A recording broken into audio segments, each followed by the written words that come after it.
welcome to our first official podcast recording. That's right. Hello, Kelly. Happy COVID Thanksgiving. Happy COVID Thanksgiving to you too. How was yours? Pretty uneventful. I visited my family from the driveway, Oh, that's nice. It's better than nothing. and I tried to make my own for the first time Thanksgiving meal. I made a much bigger mess than meal. Oh, really? Still cleaning up parts of it, but Well, I hope it was still as delicious as like a real home cooked meal. well, it was okay, but it was more annoying than anything after cleaning. And speaking of annoying, Nice segue there.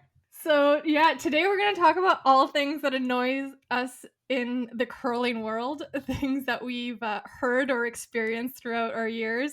and there are a lot. We're pretty Oh, yeah. cynical. For sure. We've each compiled our list of pet peeves individually, but we haven't shared this list with each other yet. That's right. This is going to be a complete surprise, but I'm pretty sure you can guess some of the things that will be on my list. I know there's a good chance they completely overlap. Yeah, one of them I have been very vocal about. I think I already know. Oh, yeah. But I'm not going to start with that one. I'm actually going to start with another pet peeve that might be an unpopular opinion. So, this term was being used in an article a couple years ago. And ever since then, it's just picked up momentum and is being used a lot more. And I just cannot stand it. Oh, maybe I don't know what you're going to talk about. The term rink used to identify teams like Homan's rink, Jones's rink, Cooey's rink won the Briar. And I'm just like, who came up with this? Because there's nowhere in the curling world do we use the term rink. We don't even curl in a rink. So where does this rink come from? You're right. If you have to explain this to somebody who's not familiar with curling and you say Homan's rink, they'll be like, what? Does she own an arena? Or I mean, yeah, some of the big competitions are played in an arena, but you don't say, oh, I'm going down to the rink to watch It's true. I've never a thought about that. competition. And even then, even with that logic, like hockey players play in a hockey rink, but you don't call a hockey team a rink. They're called a team. You know, they're not the Toronto Maple Leafs rink. They're just a team. And at least, if you want to refer to a curling team, there's so many more other adjectives that you can use. Team, foursome is another one. Gang? Gang. Well, yeah. I don't know. You could use gang, but just rink. I can't stand it. It's true. So that is one thing that should be just abolished. I bet you started with a journalist who knew nothing about curling and just saw them playing a competition in an arena and called them a rink. I don't know. I haven't thought about that. I guess it's man, I'm cynical about everything, but that one never really bothered me, so it snuck up on me. But now that you say it, I don't think I can forget it. In the past couple of years now, I've been hearing the commentators like Russ Howard and all of them start using it too during commentary, and I'm just like, no, it's not a rink, they're a team, and that's just what we call them. And you play out of curling clubs, not out of rinks, so it just makes no sense, and it really grinds my gears, and I can't stand it. I'm going to go off the board here because you've reminded me of something. What? So, Kelly, how do you feel about numbers on jerseys? This one, I have to say, I'm not a fan, but it doesn't annoy me as much as rink does. It's true. And I don't even know why I mentioned it. It doesn't annoy me that much either. I think it's a little bit silly. It's definitely a trend. I guess maybe to make the sport seem more Hockey-like. hockey or football-like, or basically any other. I mean, baseball players have numbers on them as well, right? So I guess to make it a little more quote unquote official. But yeah, there's 4 people on the team, right? So what do the numbers mean? It's not like you have a hard time identifying them on the ice, right?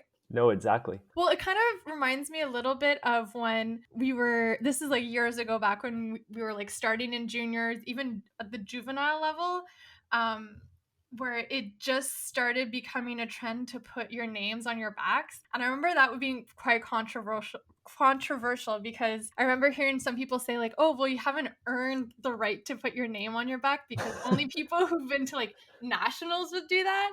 And it seemed kind of pretentious to do that when you haven't won anything. But now it's just so mainstream. Everyone does it. If you are part of a team. I'm thinking back to my old curling jackets, which will get into when we do our fashion episode. But like the my Stay name, tuned. yeah, my name was written on the sleeve. It was On this in the smallest font, and you could only read it like if you held out your arm nice and well, actually, my jacket too. Remember that green one, that like color that your team absolutely hated? We didn't have our names on the back on that one, but we each had our first name on like the sleeve, like the okay. upper part of the sleeve. So No, yeah, yeah. I yeah, remember that jacket. Yeah, now that you mention it. yeah, Those were green, right? yeah. There were like they used to be. They were actually like sports, like outdoor, like rain jackets All that were right. like fleecy inside. So we used those. All right. So Green yeah. jackets, another thing that grinds my gears. No, I'm kidding. I liked those jackets. I still have mine. It's still hanging in my closet. Use it on rainy days. Nice. Are you ready for my favorite pet peeve? Of course. I bet this one we overlap. Oh, do we? I'm guessing because we don't know these yet, but That's true. Well, okay, I'm gonna go straight into my other one. It's called the stabilizer. oh, of course. Oh, the stabilizer. Okay, I have nothing against the stabilizer as it is. Like, it is a good tool for certain people. For instance, those who have mobility problems, or maybe not as flexible, have a broken hip or something, and just can't get into the perfect slide position. It's totally fine. It's there. It's a tool to help you like get into that position. It's also good for open houses or people who are trying to try curling for the first time and they're probably never going to play curling again. Like, that's great. It keeps them up and prevents them from falling. But if you ever become like a full time member and play and have the intention to play for many years, please learn how to use a broom. There's just no reason. So if my mom is listening, I'm going to ask her to pretend she didn't hear all of that. Well, if she does, she'll be one of our two listeners. No, but it's just like it's just so much of an inconvenience, right? Compared to using a broom. It's true. And in this COVID generation of curling, you can't share that stabilizer now, which is a concern with some club curlers I've spoken to. Oh, well, what do you think is going to happen now? Because something that always happens every game when someone has a stabilizer, it's their turn to shoot, and guess what? Their stabilizer's at the other end. Now, because of COVID, is one of the skips allowed to touch the stabilizer to throw it down to the other end, or does that person have to go all the way down and then pick it up and come all the way back? I think we can knock it onto the ice with our broom and then just launch it and hopefully keep it on the same sheet Oh, yeah. But you see, that's an issue that you wouldn't have if you if played you with your just broom. slid with your broom. It's true. Exactly. I mean, oh well, I guess this doesn't count for people who use like the two different brooms, like one to throw and one to sweep. I guess it's kind of the same issue. But yeah, also they take up a lot of room in your curling bag. They're heavy and expensive. Like more expensive than a regular broom. It's ridiculous. So this is a true story. I remember when we were in at the trials or something, not competing, obviously, uh, but we were watching in Ottawa, I think it was, and I don't remember who was playing, but there was somebody in front of us who was from Hardline, and he was the guy that makes those stabilizers that Reed Carruthers slides on. And I think that's when we had your anti-stabilizer discussion. And You're like, Kelly, don't say that so loud. He's right there. but you were right because it was expensive. It was over $200 or something. Exactly. And so you need a broom to play because you need it to sweep. So you're spending almost $500, plus tax for a broom and a stabilizer. I wanted to go up to that guy and ask him, just like, okay, what's the deal? I mean, I'm sure it's a great stabilizer. Don't listen to Kelly, but why is it so expensive? The material can't be that much. I mean, I think it's a little bit of a marketing gimmick. I don't know. There's also a problem where, it's kind of used. I don't want to use the term crutch, but it kind of is. And so it's easy to develop bad habits too, using that when you can't have those problems if you use a regular broom. It's true. I have a positive thought about the stabilizer. Go for it. If you don't like it, make your own. Oh, yeah, with PVC piping, eh? Exactly. One of our old teammates made one out of PVC pipe, and it worked pretty well. Aren't there rules, though, in competition that it has to have a broom head on it or something? I think so, but hey, our competitive days are long gone, so Actually, well, I mean, I'm speaking for any club curler out there who eventually wants to, expand their curling career into more competitive play. I suppose, although if I ever play against anybody who's sliding on something that they built themselves, I'll be like, hey man, you deserve it. But I do remember like the early days of the stabilizer when we had one that pretty much looked like it was made out of PVC piping, and then they took an old brownie broom head, like the one with the wood and the really puffy like That's right. pad. Another thing I've seen just on that note very quickly that I forget what club it was at, but I saw somebody take a broom and they kind of shaved it down until it was an old wooden broom, but it was reduced to I don't know, maybe about 2 feet long. Oh, like they shaved down the end part of it? They shaved down the end of it and it was really pointy. And I was That's thinking, if he dangerous. ever slips with that, he's gonna stab Oh himself. yeah. Or imagine if he like stabs the ice and just like makes a big dash into it. Yeah, That's not good. not good at all. So you see, for these reasons, people stick with the brew. That's right. So my next one, I don't hear this very often, but this was a big trend back in the 2000s. Oh, I know what this is. I know what this is. You know what this is. I'll tolerate this. Okay. Well, okay, a little backstory to this one.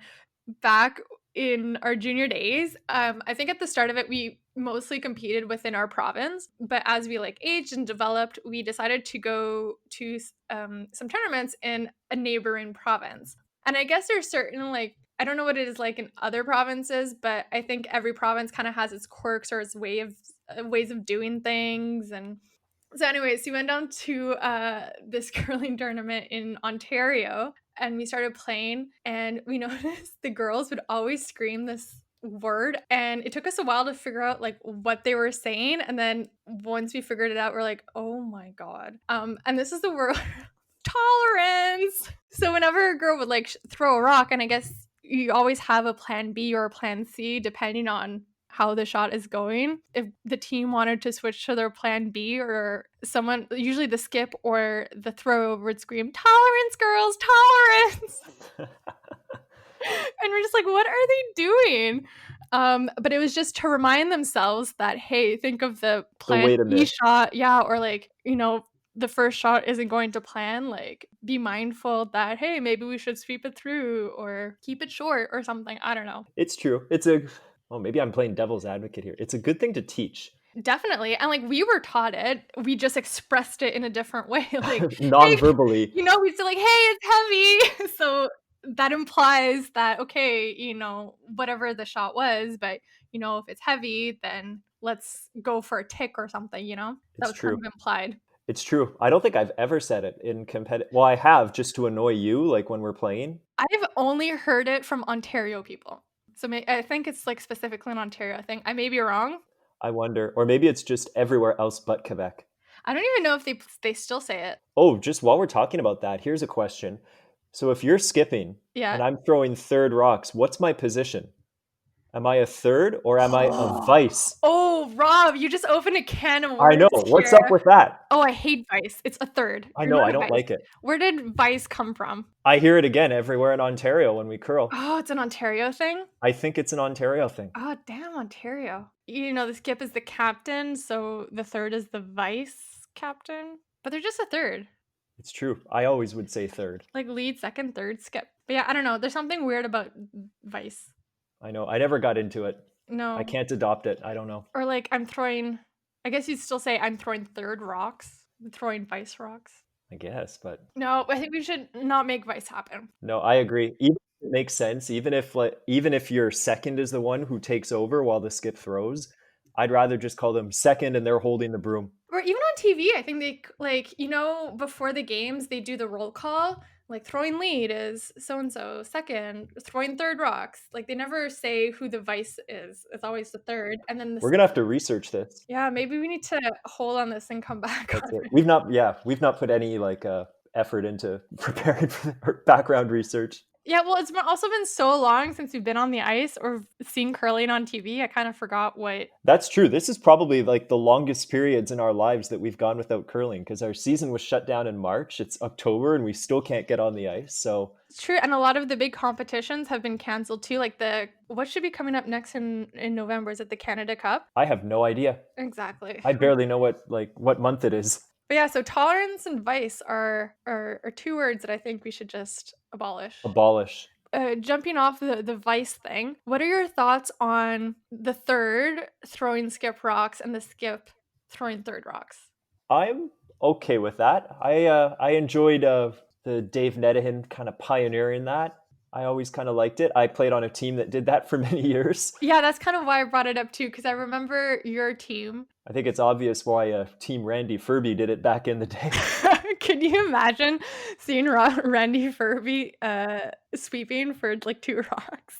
See, I'd be in favor of abolishing that rule just to force that, just to make him like, all right, Randy, you want this guy throwing last? Now you've got to sweep. Well, it's surprising too that, because there is no hard rule about it, but sometimes you see the leads throw last rock as well, or like the skip will throw the leads rocks and then like Hmm. it just scattered. I don't know. It's really weird. That's right. Nancy Delahunt, another pioneer of the through Oh lead yeah. rocks and held the broom for Colleen Jones. She skips her own team now. Oh, I don't. Isn't she retired?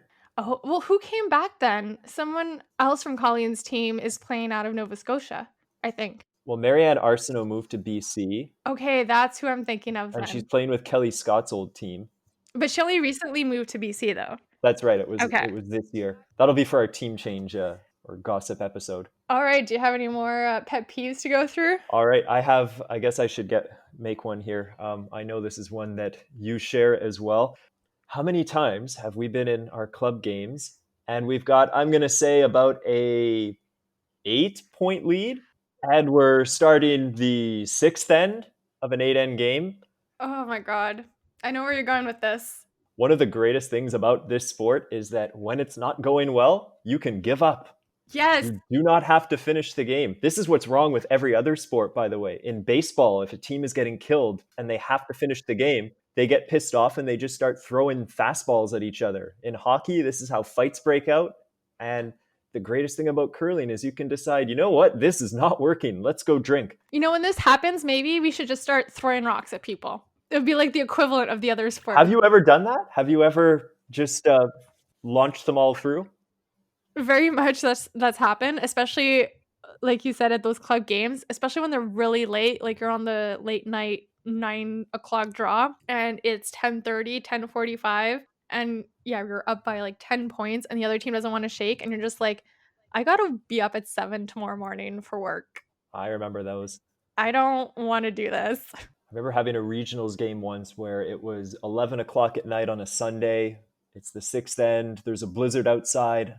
I've got an exam in the morning. We're an hour from home. Exactly, especially yeah, if your game's in the middle of February, it's dark, it's cold, and you just don't want to be there anymore. You just want to go home. And there's these people who just keep playing. And like general strategy, if you're up by a lot, you start playing more defensively, keep the house clean, and you basically just hit everything in sight, right? But so what annoys me even more is when the other team doesn't even try to be offensive. Like you That's hit a it. rock, you hit and stick, and then they'll just hit and stick, and we're exchanging We exchange hits when we're up by 7. for what? Like this is not a game. This is not fun. Like, okay, you need the practice. I don't want it, so you're just wasting my time. That's right. You can stay out, throw rocks. Let us stop freezing. Although I've been on the other side of that too, where I've been winning by a lot and other teams are getting killed. And even though they are playing with rocks in play, they stop and debate a shot for 5 minutes. Oh yeah. Just to think of situations like that, I'm looking at like you're spending 10 minutes here on a shot that may get you one. By the way, it won't because it's not there. Yeah.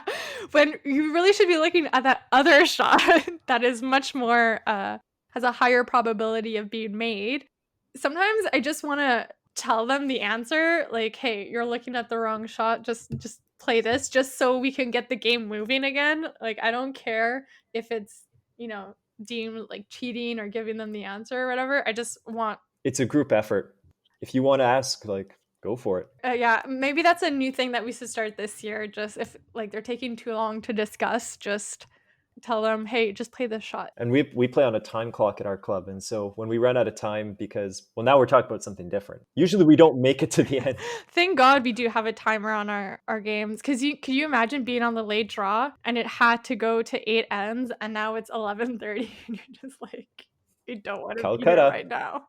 Oh right, the Calcutta they do that. Oh, That's right. We have to play all 8, and then we got to do an extra end if it's tied, or we got to do a shootout. And I've gotten home at 1:30 in the morning for those. this is why I don't play the Calcutta. I just bet on it. It ruins your momentum and your I don't know how to say it, but, like, you get bored, and then you're out of the zone, right?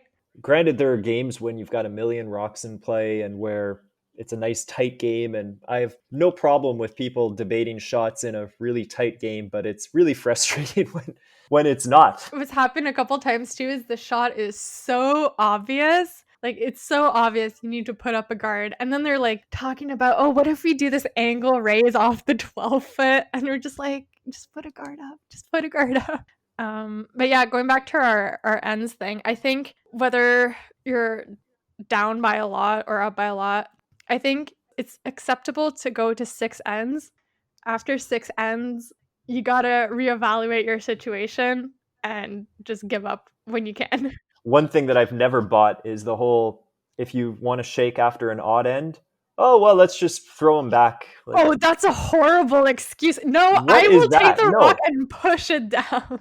there is no problem to bring all 8 of them back for your team. Exactly. I already lost sensation in my thumb. Like, I don't need to play a whole other end here. I have to say, by the way, I remember at one national event, we were a university national, I think, we were getting absolutely destroyed by some team, and we wanted to shake, and the official told us we couldn't. We had to play X amount of ends, so we had to play another end. So we did it. We whipped all our rocks through. I thought like playing the full game is only mandatory once you get to the playoffs or the final. Yeah, I guess that wasn't true because I can tell you this was not a playoff game. Well, at least you guys both agreed to just like check them down. And on that note, though, I do remember a game. I think it was last year or the year before where we just got off to a really rough start. That was pretty much all our games. We would go down like 5-0 and then win 12-5 or something. But this game was really, really not going our way. And I think we were in the fifth end or about to start the fifth end, and we were really contemplating of shaking or like, should we go one more? And we're like, hey, it's the fifth end. Like, let's just at least like go one more. And then we won that end, and then we just kept going, and we won by an extra point in the extra end or something. I remember that. Like Yes. the game just completely changed after that end because it was. I think we as a team shot like 15% the first four ends. And knowing me, I wanted to shake. I always remember that, or I don't remember the all the circumstances except that I wanted out. I wanted to go home. Oh yeah, I'm always open to shaking as well. You know, I've played so many games in my life, and I'm gonna play so many more. Like these extra ends here don't matter to me at the end of the day. When in doubt, let's head out. Okay, so this is another club curling thing. This one doesn't annoy me as much. It's more of a observation that I find really funny. Okay. So far, we've not had as much overlap as I thought. I'm impressed. Oh, well, I don't know if you have this one on your list, but this has to do with so you know how sometimes there's club curlers who, you know, if they've been playing for a while, they're decently good and they've adopted a lot of the things that maybe some more advanced curlers do that more greens wouldn't do. Oh, maybe we are overlapping here. So one of these things involves a stopwatch. Oh, maybe not. Carry on. There's multiple reasons to use a stopwatch. Once is to see like how the ice is changing, so you can time from like hog to hog just to see throughout the game if it gets slower, faster, whatever. Then the sweepers also time like each throw, right? But you Of have to course. throw in a certain way. You have to be consistent in your throw every time. So I find it really funny when some of these club curlers, again, who you know have the best of intentions and want to like get to that next level, but they don't have the skills to do it. So, for instance, the release isn't great. So they're like pushing the rocks or like massively holding it back, or they just have no like weight control. Or it's not as fine as some of the more advanced curlers. And then, you know, they're like, oh, so what did I throw last time? Oh, you throw a 3-5-2. Okay, I'm gonna throw a 3-5-4. And it's like, do you even know what the difference between a 5-2 and a 5-4 is? Like, no.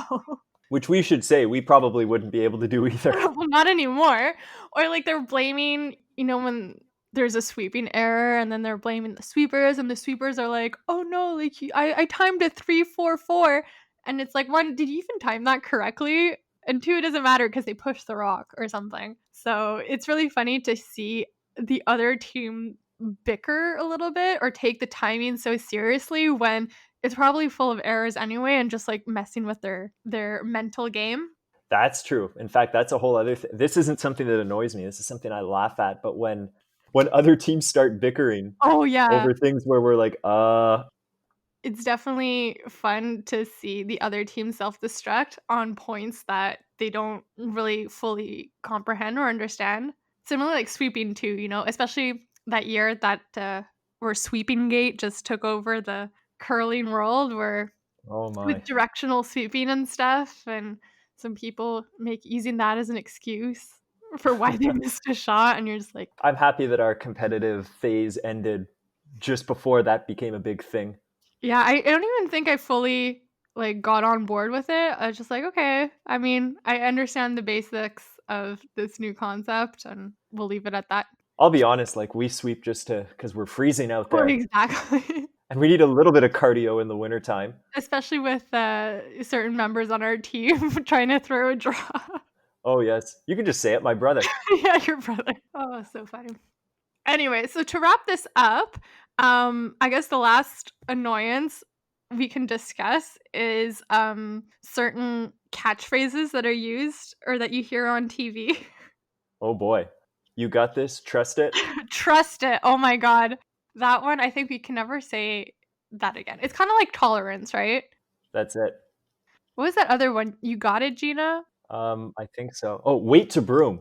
That was a classic one. That was Marla Mallet. Oh my goodness. Wait to broom. What does that even mean? I actually liked that. It was because when you think of how complex a delivery is and all the things you have to do right, it was shortened to just two things. Throw the right weight at the broom. Yeah, Mm. throw correct weight at the correct line. I kind of liked it. I mean, the problem with these The phrases, first 27 times I heard it. well, the thing is because these scenarios come up every time, so you hear it so often that, it gets a little annoying. It's true. And if you ever tried to use it, because we have, like if you're in the hack and I say, "You got this, Kelly, trust I it." can't. This is what happens. It's just Exactly. laughter and it loses all. It's like, Steven saying, "Oh my god, it's heavy." I can't do anything, I That's just it. start Our laughing teammate who reacts, very dramatically. yes, But it makes it entertaining. of course. Or like I guess these are catchphrases said by the color guys.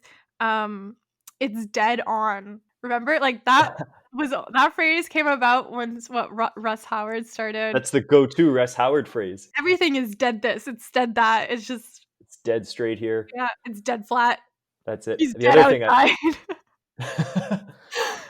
we'll have so much for our commentators episode. Yeah, but that's one. I think that's definitely a catchphrase that everyone started saying. Yeah, I have one more. You have one more? Okay, go for it. I have one more. Yes. So you know when we're playing on sheet 3. I hate sheet three. Oh, I know. And we win the toss, and we have to say, or let's say we lose the toss and we get choice of color. Okay, you throw rocks 4 and 8. I'll throw rocks 3 and 2. And Oh yeah, no, that I've never gotten that detailed at the club level. It's just like no, 1, 2, 3, 4, and let's keep it simple. it's true. I mean, and I don't really know what I'm talking about, but in my opinion here, if we want to know what's wrong with the rocks, I'd like to bring in some Olympian level curler, of which none of us are. I'm not confident in saying, oop, that rock curls a little bit more than it should based on how I throw it. Well, that's the thing, and I think because curling is such a mental game too, it's quite easy to blame the rock or blame any outside forces when it's really just you're having an off day or you're just not throwing it right. And our club has good ice and the rocks are good, although they are old. Except that one rock that is flatter But and some of them are wider. actually fatter than the others. Yeah.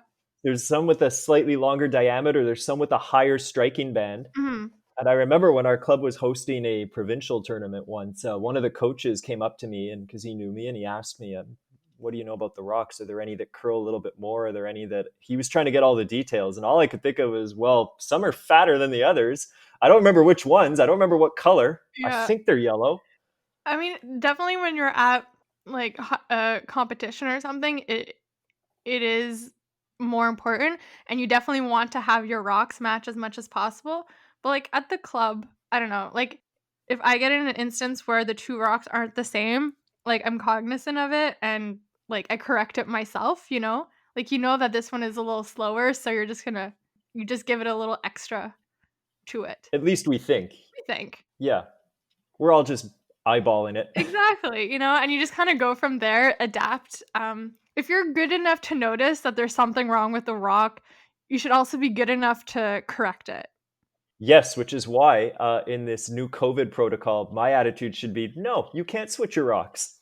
Does this one cut a little bit more? Deal with it." Exactly, it's part of the game. I wanna see that. Yeah, I guess that will happen, but how many people do a lot of people at our club switch I rocks? think so. I think people, when they or at least so I've heard, when people win the coin toss, they'll choose color over hammer because of reservations about certain color That is so silly. and I'm just thinking, I'm not sure. I'm willing to bet some of those rocks are off. We can see some of them are off, Yeah, but I don't think it makes a significant difference at our level. that's true, or at least, in our case, we seem to I don't think our record is really good when we have the hammer. I think we're definitely a better Oh, that's true. We're stealing way team. better at stealing. We're way better.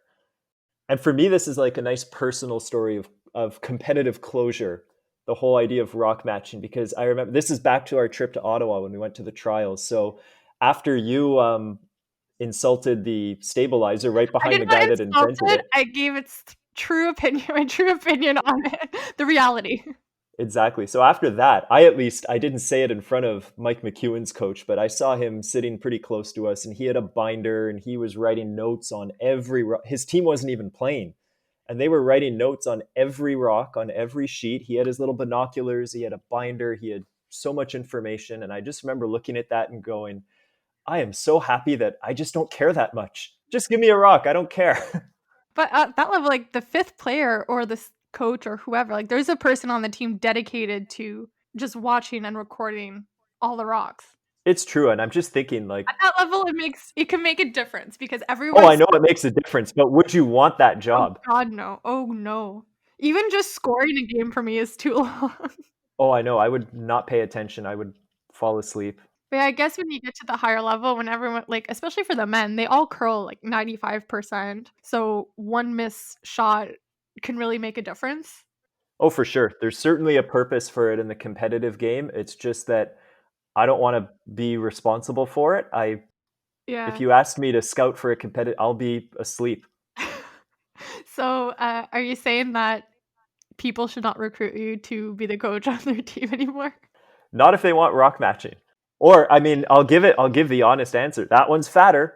There you go, very I observant. think it's that one, I don't remember. Like, our coaches used to do this before games, where they would just take 2 rocks and kinda run them side by side and then just let them go. That's what I remember doing that. Yeah, but no, at this point in my life, I'll just work with whatever I got. That's it. Because even I think when our competitive careers peaked, knowing all of that about the rocks probably didn't make much of a difference. We never went up against these TV level players.